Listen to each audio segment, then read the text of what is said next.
Assalamualaikum warahmatullahi wabarakatuh. Nama saya Santoso Boy Hernanda, absen 32 dari kelas 12 MIPA 6. Video ini bertujuan untuk ujian praktik, dan tujuan dari percobaan ini yaitu menganalisis kepolaran suatu senyawa yang ada di sekitar kita. Alat dan bahannya yaitu gelas 200 ml 5 biji, sendok, penggaris, bahannya itu gula, air, garam dapur, minyak goreng, dan pembersih lantai. Cara kerjanya yaitu nanti kita akan lubangi ini gelas, terus habis itu senyawa akan mengucur ke bawah, lalu kita gosokkan penggaris ke rambut, lalu kita akan dekatkan dan jauhkan dari senyawa ini apakah dia membelok atau tidak. Nah, yang kedua nanti kita akan melarutkan senyawa garam dan minyak di dalam sini, apakah dia dapat larut atau tidak. Langkah yang pertama yaitu lubangi gelas pada bagian bawah kecil saja supaya kucuran air tidak terlalu besar.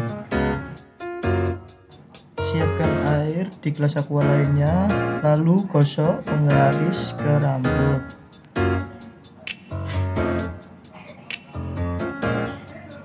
Dengan sedikit menekannya, lalu tuangkan air ke wadah yang telah dilubangi tadi. Jangan lupa untuk di bawahnya dikasihkan wadah. Nah, setelah itu coba dekatkan penggaris mika yang sudah digosok pada rambut ke kucuran air. Gerakkan penggaris menjauh dan mendekat air. Usahakan penggaris tidak menyentuh airnya. Lalu amati yang terjadi pada air. Pada percobaan ini air sedikit membelok. Ulangi langkah-langkah tadi pada senyawa pembersih lantai dan juga minyak. Nah, pada percobaan saya untuk minyak tidak ada reaksi apapun yang terjadi pada kucuran air.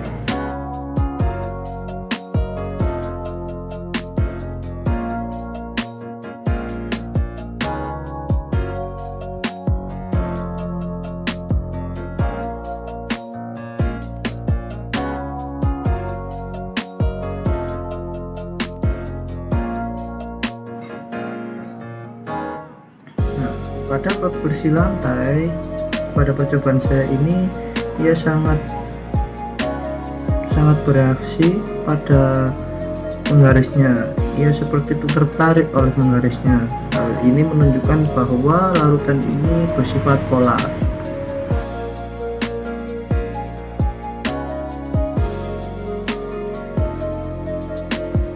Selanjutnya yaitu uji kelarutan dengan menggunakan gula, garam, dan juga minyak.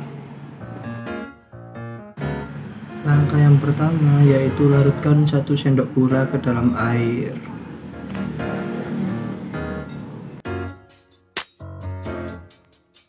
Langkah selanjutnya yaitu aduk dan amati apa yang terjadi pada larutan. Ia larut atau tidak. Setelah itu pada larutan garam ulangi langkah-langkah tadi yaitu mengaduknya dan amati apa yang terjadi. Di sini garam terlihat larut dalam air.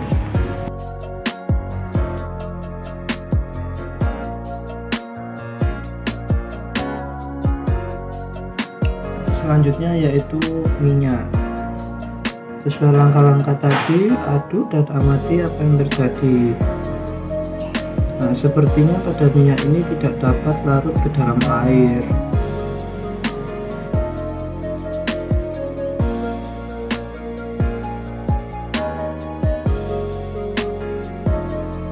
Berikut ini adalah hasil dari pengamatan saya. Mengapa senyawa yang bersifat polar dapat membelok? Hal ini dikarenakan pada molekul polar, titik pusat muatan positif tidak berimpit dengan titik pusat muatan negatif, sehingga menimbulkan dipol atau kutub positif dan negatif.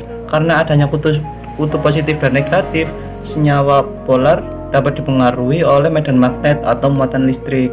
Untuk yang kelarutan, senyawa polar larut dalam pelarut polar, sedangkan senyawa nonpolar larut dalam pelarut nonpolar. Air merupakan pelarut universal yang bersifat polar. Oleh karena itu, air akan melarutkan senyawa-senyawa yang bersifat polar dan juga sebaliknya.